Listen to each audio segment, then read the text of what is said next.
Well, my next guest once referred to environmentalists as eco-moralists who spouted mumbo-jumbo and applauded George Bush's decision to scrumple up the Kyoto Treaty. And there's a great burble coming from him already. Once a green sceptic, to say the least, Boris Johnson has become a jolly green giant. And the Mayor of London is even heading off to Copenhagen tomorrow, I think. Boris Johnson, you have clearly changed your position on climate change. Well, and my question Charles Darwin, I imagine, began his scientific career, believing the absolute literal truth of the Bible or whatever.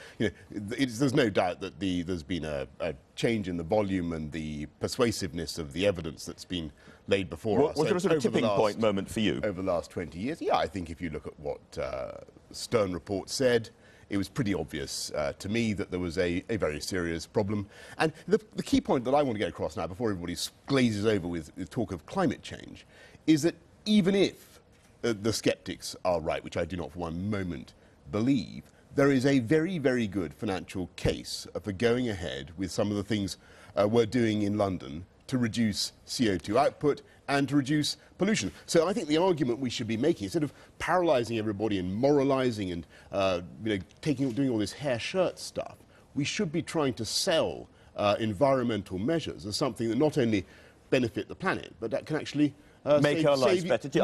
Make our lives better, but also save us money in the medium term and the long term. I'd like to come on to some of the measures for London specifically, but before I do, there's a lot of people on the right now who are saying climate change, it's all a left-wing plot, and I wonder, isn't that a problem for politics? I mean, if it becomes a left-right thing, with all this scientific evidence behind it, that's a danger. I suppose there are always going to be people who identify elements of the climate change agenda as being vaguely lefty in its sort of spiritual inspiration, coercive, judgmental, moralising, nasty, all the things we associate with lefty thinking. But do we? But there are also very good, solid, pragmatic, conservative reasons for wanting to save the planet, to pass it on in better shape to our children, and also, more importantly, to save ourselves a lot of money in the process. So I think that the green agenda, I think it was brilliantly captured by David Cameron. He got it all going.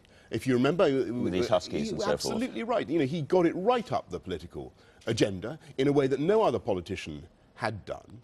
And I think that the Conservatives are well placed to deliver pragmatic measures that will actually make a difference. We didn't invite you on this programme to sit there and be nice about David Cameron. I don't know why you invited me on the programme at all, but I'm delighted to be here. Let's move to the London measures.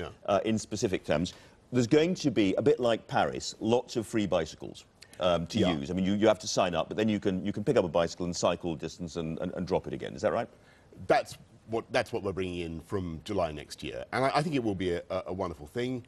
The idea is that there will be 6,000 such bikes at about 400 docking stations to begin with, and as you say, you can pick them up and cycle around. And do you have good anti-nicking measures? Because about 3/4, I think, of the Paris bicycles, when they launch it, were just stolen. We are going to be absolutely draconian. I mean, I want to see summary, exemplary, and vicious punishments for those who are caught nicking these vital pieces of London infrastructure. And we've already, as you can imagine, had detailed conversations with the police about it. But Andrew, it's only part of what we want to do with cycling in London. I want to see this upwards trajectory, which we're seeing in London, of cycling continue. And you can only do that if we make it safe.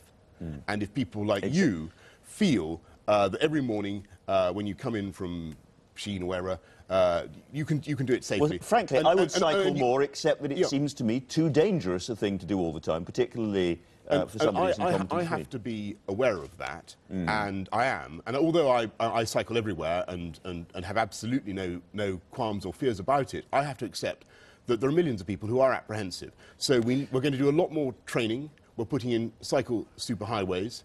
And we want also to educate motorists about the necessity of sharing space. Because you've also the kicker is cyclists have got to obey the laws of the road.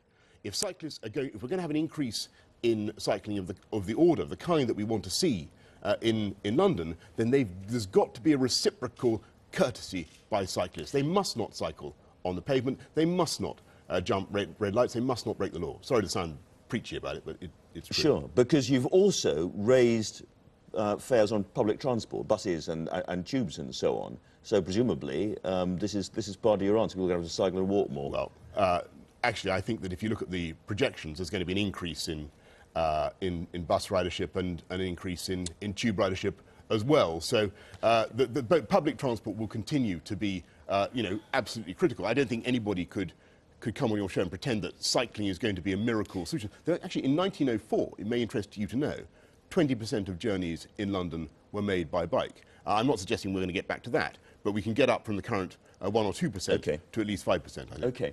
Another of your big responsibilities, obviously, is the City of London as a financial hub. So how seriously do you think we should take all the stuff? There's a lot of it in the papers again today about people going abroad, going to British Virgin Islands, Switzerland, etc., to avoid the 50% impost? Obviously, there's going to be a lot of fluttering in the dovecotes, a lot of plaster coming off the ceiling after what we saw last week. I think, people should realise what's really happening here. This was basically a measure intended to throw a lot of sand in people's eyes and to disguise. You don't think it's going to raise real amounts of money? I don't think it will. I think its primary intention was to occlude, to cover up what was happening with the national insurance contributions, the huge hit that the rest of Britain is taking, and to say, look, what we're doing to these fat cats, and they've had it coming, and here it is what we're doing. It won't raise anything like the sums that are proposed by the Treasury, not least because I'm afraid the bankers will find ways of getting around it by deferring their bonuses, paying them in other ways. What should Conservatives do about this? Because bankers are very unpopular at the moment for very obvious reasons, and some of them are taking enormous bonuses. What can or should be done about it? Well, I said a few months ago that I thought that there was a real problem building up, because you remember around about end of summer, September, we started to see headlines saying it's going to be a bumper Christmas, folks, bonus a go. They were going to get billions of pounds in bonuses again. And I thought that was going to be extremely damaging. So, I made it clear. My own view was that the bankers should make a collective effort to show restraint, not to pay themselves, which they don't. And I'm afraid that they didn't. And I think it became a political inevitability that some kind of retribution was going to be exacted. All I can say. How can you exact some kind of retribution without pushing people abroad? That's the question. My own view would have been it would have been far better for them to have come to the table and said, right, we understand. But given that they haven't, we understand that we should have made a much greater contribution. We understand that we have taken huge sums of taxpayers' money to keep our institutions afloat, and there's no doubt about it. But we're left in a position where they haven't done that. Well, my question is, given that, what could be done? What should be done? Well, I think that they should have shown much greater self-restraint. What kind of impost, what kind of tax you come up with, I don't know. What I do know is that I think the failure with this particular solution is that it is not global. And although there is a suggestion of support from France, we've yet to see see much of concrete about that. There's no real support in America. So Britain should dump these measures, this particular 50% tax on everything over 25,000.